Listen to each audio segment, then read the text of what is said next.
नमस्कार। आज हामीले चाहिँ एसर ल्यापटपको एसरको होइन यसको लेटेस्ट मोडल हो यो। यसको भनेको पार्ट नम्बर यहाँ चाहिँ हामीले जस्तै पनि सर्च गर्दाखेरि 18730-1M सर्च गरेपछि यसको देखाउँछ। हाम्रो टेलिग्राम ग्रुप छ, अथवा गुगलमा सर्च गऱ्यो भने देखाउँछ। हामीले स्किमेटिक यहाँ स्किमेटिक भेट्यौँ है, यो स्किमेटिक हो यसको। अर्को भनेको बोर्ड बियर यतापट्टि छ। बोर्ड बियरमा यसको सबै यही बोर्ड ठ्याक्कै यसरी छ। अब हामीले यसको आइसीको नामहरू छैन भने आइसीलाई बोर्डलाई यसरी राखेर हामीले यसको सर्च गर्दै हेर्दै जान्छौँ। यसमा भनेको चाहिँ अनै थिएन, डेट केसमा आएको यो। अनि यसरी हामीले हेर्दै गयौँ। अब यसो हेर्दाखेरि 3.5 कुन हो, अब नयाँ मोडलको छ होइन, नयाँ मोडलको छ। अब हेर्दाखेरि अब सिपीको छेउमा हमेसा कोर भोल्टेज, कोर सेक्सन सिपीको भोल्टेज हुन्छ हमेसा। त्यसले गर्दाखेरि यो भनेको 3.5 भनेको अलग्गै हुन्छ, जहिले पनि याद गर्ने होइन। हामीले अब 3.5 भोल्टेज यिनीहरूमा एउटा हुनुपर्छ। यो ऱ्याम सेक्सनको ऱ्यामको छेउमा ऱ्याम भोल्टेज हुन्छ 100%, धेरै जस्तो होइन 90% राखिदिउँ न। त्यहाँबाट त्यस पछाडि भनेको यतापट्टिका हुनसक्छ भन्ने हो। ब्याट्रीको छेउमा डिसी ब्याकआउट जहिले पनि, ब्याट्रीको छेउको कोयल भने डिसी ब्याकआउटको हुन्छ, ब्याट्रीको कोयल भनौँ सिधै भाषामा हुँदाखेरि 3.5 यो दुईवटा हुनुपर्छ भनेर हामीले अन्दाज गऱ्यौँ। यो दुईवटा हुँदाखेरि भनेको ट्याक्कै यो बोर्ड भिरमा हेरौँ वहाँनिर होइन, ठ्याक्कै एलसिडीको किबोर्डको छेउमा, किबोर्डको कनेक्टरको छेउमा यहाँनिर हेर्ने कोयल PL 405 छ। के लेखेको छ यहाँबाट हेर, 5 भोल्ट छ है, छ नि भनेपछि 5 भोल्टको रहेछ। यहीँबाट थाहा हुन्छ यो कति PL 4501 4501 भनेको के छ, 3.3 भोल्ट, 3 भोल्ट रहेछ है। अब 3.5 पहिले बन्नु पर्यो, 3.5 बनेको छैन। अब यसलाई फलो गर्ने, अब यसलाई हामीले कपी गर्ने, यसलाई यो नम्बर कपी गऱ्यो, CTRL-Z पहिले यसलाई क्लिक गऱ्यौँ होइन, यहाँ क्लिक गरेँ, यसलाई कपी गर्ने, स्किमेटिकमा आउने, स्किमेटिकमा आउने यहाँनिर हाल्ने, पेस्ट गर्ने, पेस्ट गरिदिने, सर्च गर्ने, नेक्स्ट गर्ने, योहरूले नेक्स्ट गर्छ हो। अब यसलाई जुम गरेर हेर्ने, 3.3 भोल्ट है, 3.3 भोल्टको आइसी रहेछ यो, 3.3 भोल्ट। डी भनेको पोइन्ट है यो, यसलाई याद गर्ने। PL 4501 3 भोल्टको आइसी लागेको छ। SY823 यो आइसी नम्बर हो यसको, यहाँ तल छ नि SY। अब यसको हाम्रो मेन हेर्ने भनेको के त भन्दाखेरि डिसी ब्याकआउट होइन, यहाँ 3.3 भोल्ट, यहाँ इन हुनु पऱ्यो, त्यहाँबाट इनेबल आउनु पऱ्यो। मेन भनेको इनेबल आएको छैन नै हेर्ने। जस्तै इनेबलमा के छ त भन्दाखेरि यहाँ मैले धक्का लाएर गर्न सकिन्छ, कमेन्टमा पेन्सिल सबै हाइड रहेछ, हेर्न पेन्सिल लेख्न मिल्थ्यो, हाइड भएको रहेछ। यहाँनिर इनेबलको हेर्ने, इनेबलमा के छ 11 नम्बर होइन, यसो यहाँ हेर्दै आउने यहाँनिर के छ डिसी ब्याकआउट 19 भोल्ट, 19 भोल्ट यहाँबाट आयो। यहाँ PR1 यो भनेको R1 रजिस्टर हो, 100 के को छ, R2 पनि 100 के को छ। यो डिभाइडर लागेर यहाँनिर भनेको यो चेक गर्दा हुन्छ 100 के लागेर 19 भोल्ट डिभाइडर गर्दाखेरि 9 भोल्ट बन्छ। यहाँ 9 भोल्ट आउनु पऱ्यो इनेबलमा, यो हेर्ने।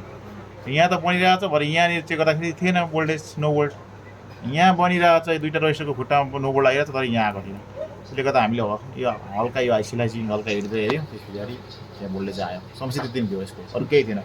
त्यति आएपछि भनेको टिगर गऱ्यौँ, टिगर गर्दा अन भयो। नर्मल के छ क्या यो भनेको, यो 8 दिनको ल्यापटप चाहिँ त्यति समस्या धेरै अलिकति समस्या छ अरू ल्यापटपहरू भन्दाखेरि। 8 दिनको ल्यापटपहरू फ्लपै हो किसिम भन्यो भने, अरू त केही छैन। अनि अब यसको अर्को किबोर्ड पनि समस्या रहेछ यसको होइन। अनि किबोर्डमा हेऱ्यौँ, किबोर्डमा हेर्दाखेरि किबोर्ड कहाँ छ त, किबोर्डको यहाँ चाहिँ KB1 भनेको किबोर्ड हो। किबोर्डको हेर्ने यहाँनिर 1 नम्बर पिन के रहेछ भन्दाखेरि KBC पावर बटम, PWRBTN भनेको पावर बटम हो, 1 नम्बर रहेछ। 1मा 3.3 भोल्ट आएको छैन भने चेक गऱ्यौँ हामीले, 1 नम्बर 3.3 भोल्ट आएको छ हो। 1 नम्बरमा हामीले चेक गर्दा 3.3 भोल्ट आएको हुनुपर्छ।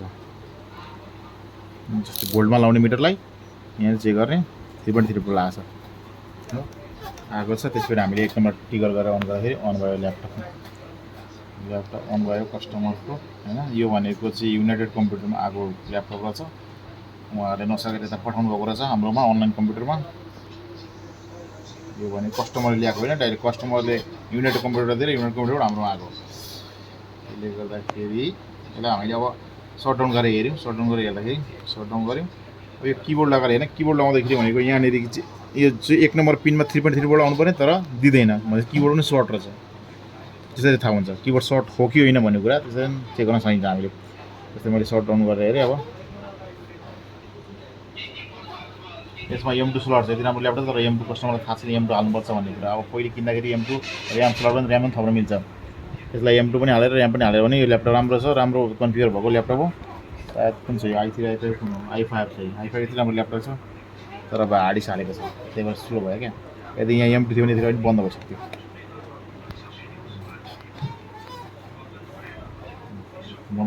अहिले सुरुमा ल्याउँदा के थियो भन्दाखेरि यहाँ हाम्रो 0. याद गरेको गरेन 0.01 मात्रै थियो, याद गरेको थिएन होइन? पछि हामीले बनाएको के आयो 0.01 थियो त्यतिखेर। अब यहाँ म चेक गर्छु किबोर्ड हालेर है त।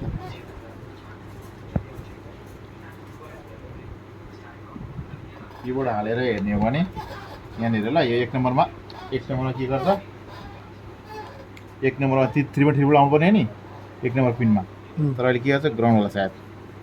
नो छैन भोल्टेज भनेपछि त्यहीँबाट थाहा हुन्छ किबोर्ड सर्ट छ भनेर है त। ए अब यो किबोर्ड निकाल्ने भने यहाँ 3.3 आएको हुन्छ। बिस्तारो गर्ने यो, नत्र भने यो सर्टै बाहिर जान्छ।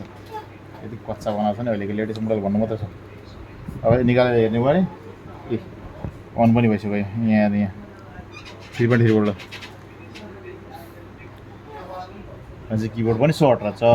यतिले गर्दाखेरि किबोर्ड पुरै फेरफार भयो। यति त्यही भएर ल्यापटप किन्दा कहिले पनि पावर बटनसँगै किबोर्ड भएको कहिले पनि किन्नु हुँदैन क्या। यदि म ल्यापटप हुन त अलिक लेटेस्ट मोडलमा सबैमा किबोर्डमा पावर बटन भएको आउँछ, त्यतिले गर्दाखेरि किबोर्डै फेर्नुपर्ने हुन्छ एउटा बटनले गर्दाखेरि। त्यसले गर्दा ल्यापटप किन्दा जहिले पनि पावर बटन अलग्गै भएको लिनुपर्छ।